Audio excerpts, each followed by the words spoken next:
Okay, so hi guys, good afternoon. Today is 1:40 and it is February 22, 2026.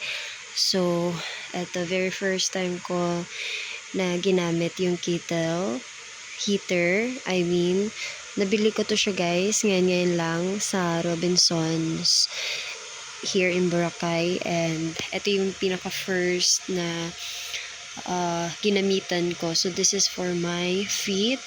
Ayan, so ipababad ko lang yung aking paa dito para to make it, more comfortable and makuha yung sakit since I was like standing the whole day in my work. Alright, so ito yung second na binoil ko.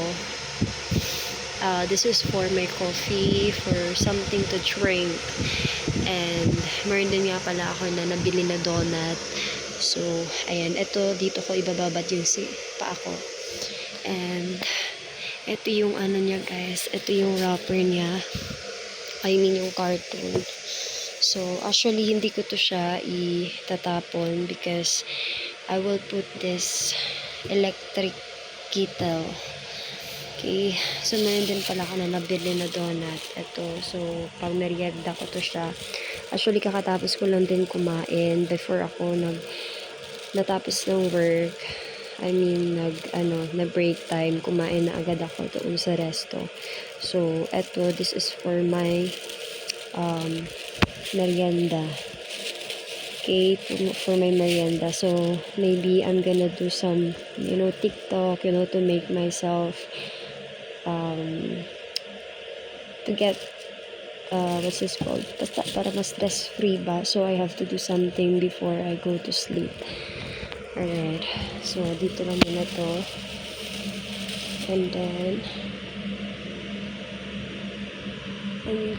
so ayun na guys, so hindi naman siya ganun kagulo yung aking area dyan, so I just have to do just a little things for myself.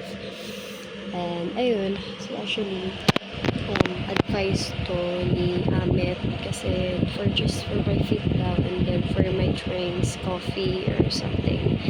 So eto na siya guys, binili ko to, and nabili ko lang to siya guys for very cheap, nasa 407 pesos lang. Actually ang dami doong choices na medyo may kamahalan, 1,000 more, 800, something like that, but I just choose this one kasi yung purpose ko naman is just for me lang din, for my feet and for my coffee. So I don't think na papahiramin ko sila or something like that. Maybe I will just keep it there. Ayan. So it's better kasi hindi ko alam kung sino yung gagamit, and then if they really take good care of this, kasi nabili ko to siya and I just want my things, na magtatagal. So yeah, that's it for today's update guys. And ayan, pag medyo hindi na siya masyado mainit, then I will just put my feet here and ibabad ko lang din for just 15 minutes, and then before going to bed today kasi break time ko lang din naman. So ayan, that's for today's update guys. Thank you so much for watching.